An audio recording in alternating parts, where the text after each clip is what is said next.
Merci beaucoup pour l'invitation dans cette session commune SFAR-ESRA au sein d'orateurs reconnus.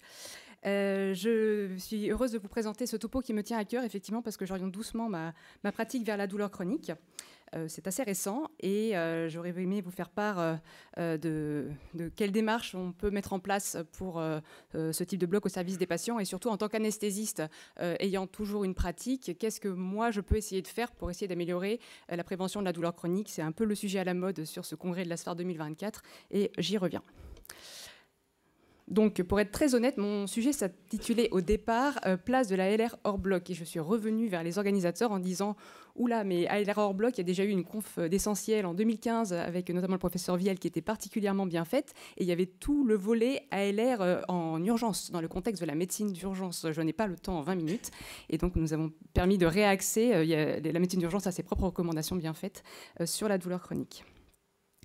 Donc, qui dit ALR en douleur chronique en 2024 dit quoi de neuf depuis la conférence de commune SFAR et SFETD sur l'immense travail de bibliographie qu'ils avaient fait à l'époque pour pouvoir retrouver des recommandations. Alors, pour tous ceux qui s'intéressent à la douleur chronique, ils le savent, malheureusement, les études en douleur chronique, c'est une catastrophe.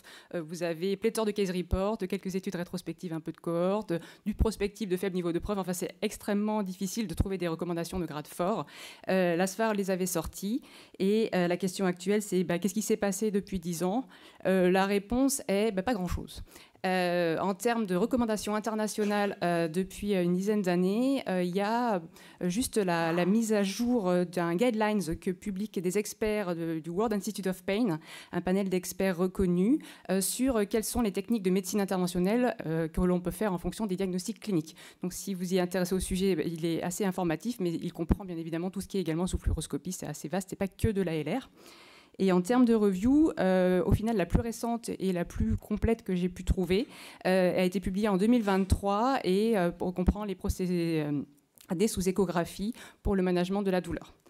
Donc, ça, c'est à peu près leurs résultats. Pas de grand scoop par rapport aux recommandations de l'ASFAR. On retrouve des recos de même force. Un petit A pour le tab bloc sur lequel je pourrais revenir à la fin si vous le souhaitez.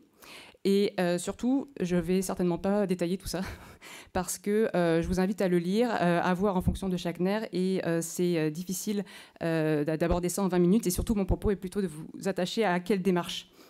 Quelle démarche pour, en tant qu'anesthésiste, mettre en place l'ALR dans la prise en charge de la douleur chronique, même si je ne fais pas que ça de mon quotidien. Je fais un petit rappel, ça a été très évoqué dans différents topos sur l'incidence non négligeable de la survenue de la douleur chronique post-chirurgicale. Donc, vous savez déjà maintenant tous que c'est la persistance d'une douleur 2 mois après la chirurgie en l'absence de complications chirurgicales et que c'est un gros pourvoyeur, malheureusement, de douleurs chroniques par la suite avec des facteurs de risque propres, notamment en fonction du type de chirurgie et un pourcentage non négligeable de douleurs neuropathiques au sein de ces douleurs. Et donc, tout anesthésiste dans sa pratique a maintenant bien en tête l'idée qu'il faut prévenir la survenue de cette douleur post-chirurgicale avec une action possible sur 3 périodes à risque. Le dépistage des patients vulnérables à la douleur, ça a été évoqué dans plein de topos, c'est vraiment à essayer de mettre en place dans les hôpitaux, même si ce n'est pas facile. Le PEROP, globalement, je pense que tout le monde fait déjà bien. Ne pas avoir mal en post-opératoire, c'est la base, et la LR a toute sa place, bien évidemment, pour ce fait. Et le repérage des trajectoires douloureuses à risque assez précocement, si possible dans les 2 mois qui suivent la chirurgie, avec donc tout le concept de la douleur transitionnelle, et la douleur interventionnelle étant plus pour la douleur chronique pour éviter l'évolution dans les 6 mois. Voilà, donc je vous renvoie bien évidemment au livret blanc de la SFAR et SFETD publié en 2016 où vous aurez tout ce qu'il faut pour pouvoir prendre en charge cette douleur post-chirurgicale le mieux possible. Je reviens donc à ma démarche. Quand on a une douleur en chronique, non seulement le patient présente sa douleur, mais généralement avec l'hypersensibilisation, tout le contexte psychosocial, cette douleur, elle est rarement très systématisée. On a souvent des panels de douleurs pelvipérinéales, douleurs abdominales, difficiles à explorer. Et là, il y a un immense apport de l'ALR et je pense un immense rôle des anesthésistes pour poser le diagnostic. Quel est le mécanisme de ma douleur? Quel est le nerf qui est impliqué?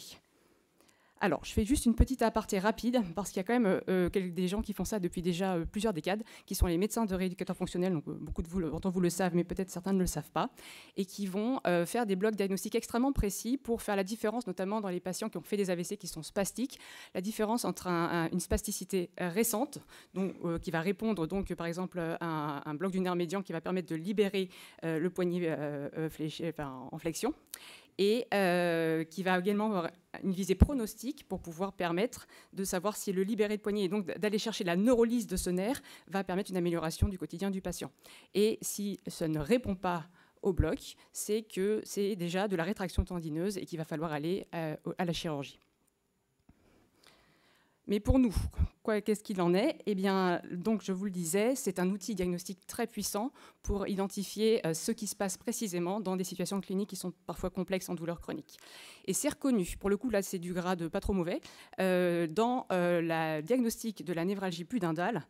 Le bloc diagnostic du nerf pudendal fait partie des critères de Nantes qui permettent de poser ce diagnostic. Et donc, ça fait partie vraiment d'aller chercher ce nerf très précisément, est un signe très important pour faire la part des choses dans les douleurs pelvinérales, de celles qui sont associées à une névralgie.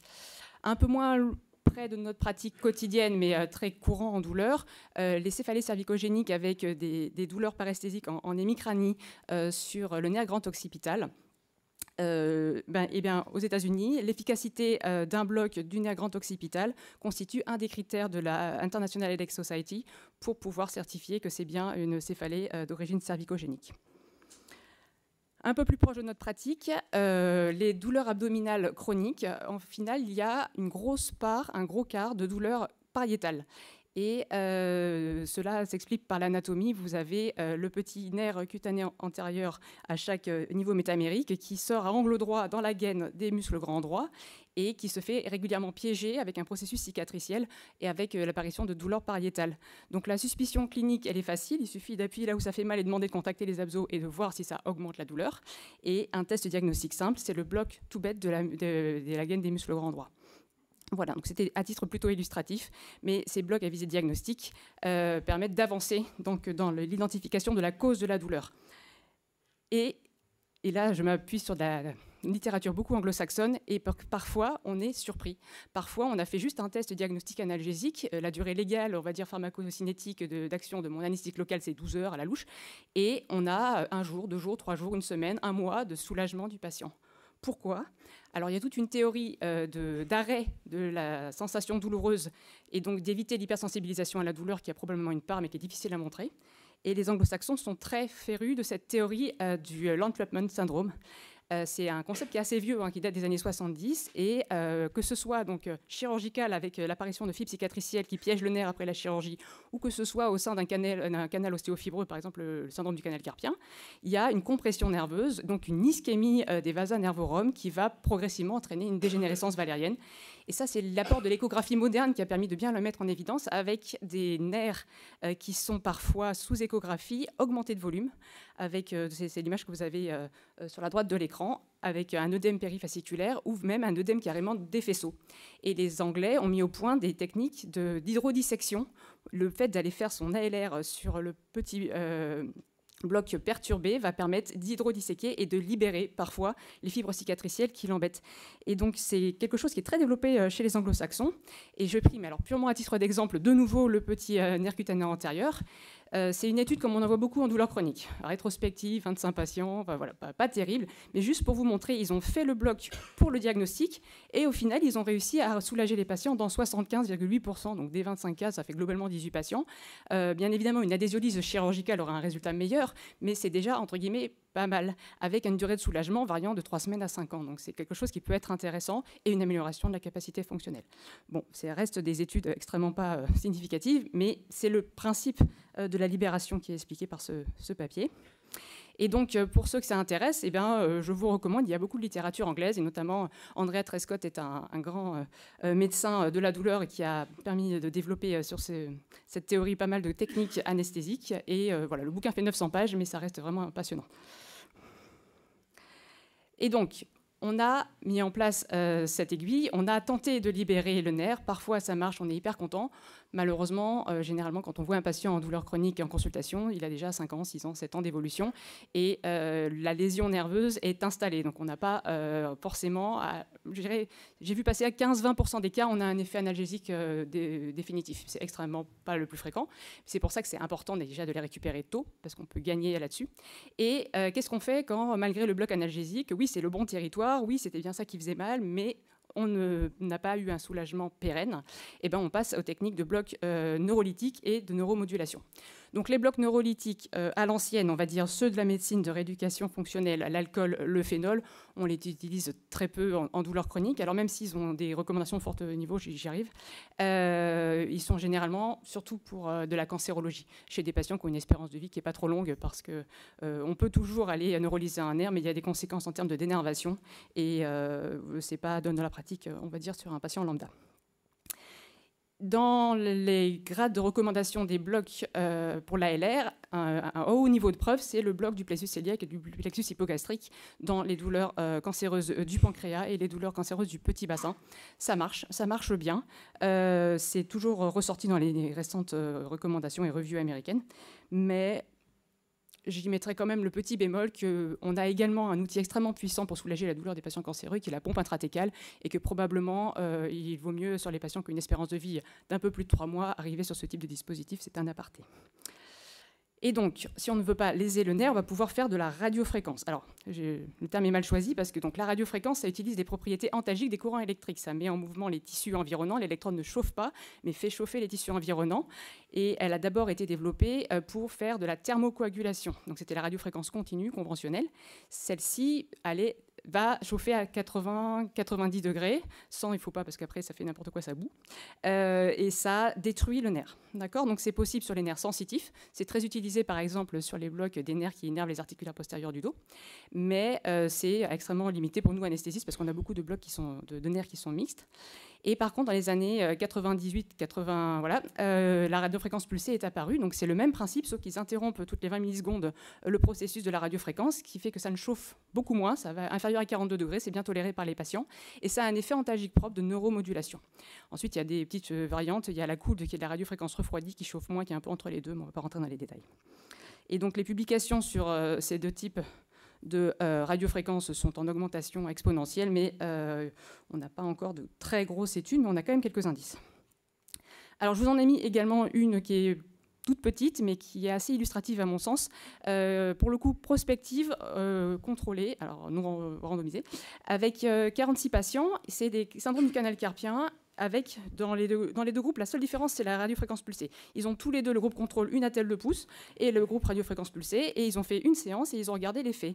Et la radiofréquence pulsée a un effet analgésique propre, manifeste, qui est souvent de courte durée d'action, entre 3 à 6 mois, ça dépend des patients, mais qui existe. Et donc, c'est quelque chose qui apporte en soi une analgésie par une stimulation du nerf. Cette petite étude était intéressante aussi parce qu'elle allait mesurer derrière le diamètre du nerf, les paramètres sensitifs, la force motrice, qui étaient équivalentes. Il n'y avait pas d'altération de la conduction nerveuse après la séance de radiofréquence pulsée. Donc ça, c'était le début. Et maintenant, on commence à avoir un peu plus de recul, on commence à avoir des méta-analyses. En douleur chronique, c'est waouh. Et c'est quelque chose qui semble marcher. Alors c'est un peu encore des méta-analyses fourre-tout, parce que typiquement, ça, c'est la dernière sur les géniculés pour l'arthrose du genou. Et il y a un panel, en fait, c'est à la fois de la radiofréquence continue, c'est à la fois de la radiofréquence pulsée, et c'est à la fois de la radiofréquence de la COULD. Donc, bon, un peu trois techniques un petit peu différentes, mais globalement, ça marche. Globalement, à 6 mois, il y a un effet, alors je ne vous ai pas mis tout le truc de la méta-analyse, mais globalement, à 6 mois, ça marche. Après, voilà, on est dans l'arthrose du genou. À 12 mois, effectivement, on perd cet effet analgésique. Est-ce que les nerfs ont repoussé? Est-ce que simplement, il ne faut pas un moment, à force de retarder la chirurgie, c'est déjà pas mal, mais il ne faut pas y aller. Voilà. Et en tout cas, il y a un effet positif sur la modulation de la transmission de l'analgésie via ces techniques. Une autre technique sur laquelle je passe rapidement, donc la cryoneurolyse qui est en pleine expansion. On n'en connaît pas encore toutes les possibilités. Globalement, c'est la même chose, c'est de la neuromodulation, mais par le froid. Elle a tout un panel probablement elle a une place en fait en préopératoire, probablement en prévention de la douleur, notamment sur les chirurgies dont on sait qu'elles vont être pourvoyeuses de douleurs chroniques, comme la chirurgie thoracique. Il y a des études dans ce sens qui sont assez intéressantes, mais qui sont c'est en train de sortir. Et par contre, ce qui concerne la douleur chronique, alors je vous ai mis la dernière revue que j'ai trouvée, celle en 2023. On se retrouve de nouveau dans le cadre de la douleur, c'est-à-dire les petits papiers, à part pour en post-PTG, les petits papiers, quelques case reports. C'est pas encore, ça monte, mais c'est pas encore très très bien prouvé. Mais oui, il y a probablement une place de la crinoline. Ce qu'il faut savoir, par contre, c'est qu'elle a, il faut l'utiliser avec précaution sur les nerfs moteurs parce qu'elle a visiblement moins que la thermocoagulation, mais elle peut avoir un effet délétère sur les nerfs moteurs, donc à réfléchir. Sur les nerfs sensitifs prioritairement.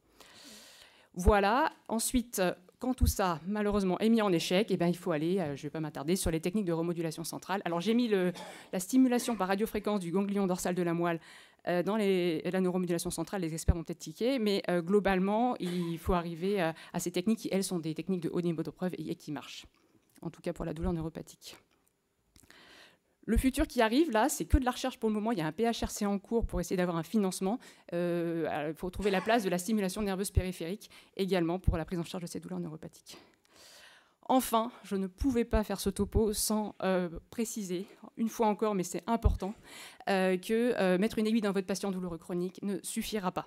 Vous avez un patient qui, certes, avait une perturbation de la composante sensorie-discriminative, c'est-à-dire que du faisceau de la douleur, mais avec la chronicité, il y a eu une composante affectivo-émotionnelle qui a été perturbée, il y a un retentissement cognitif, un retentissement comportemental, une altération des voies de la modulation de la douleur en elle-même, une hypersensibilisation à la douleur. On ne peut pas espérer traiter un patient douloureux chronique avec juste une aiguille, et donc il va falloir s'astreindre, et c'est bien évidemment le frein pour parce qu'on a un autre métier, entre guillemets, anesthésiste, qui est déjà très important.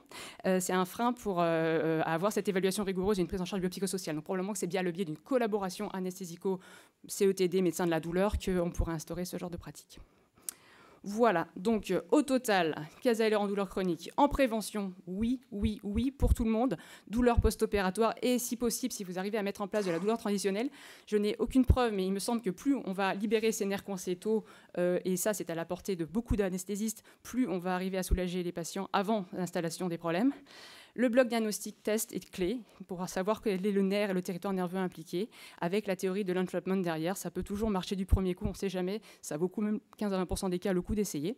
Et si ça ne suffit pas, si le nerf est lésé, voilà, on envoie dans les centres qui font de la radiofréquence de la cryoneurolyse, au sein d'une prise en charge multimodale indispensable, bien évidemment. Voilà, je vous remercie pour votre attention.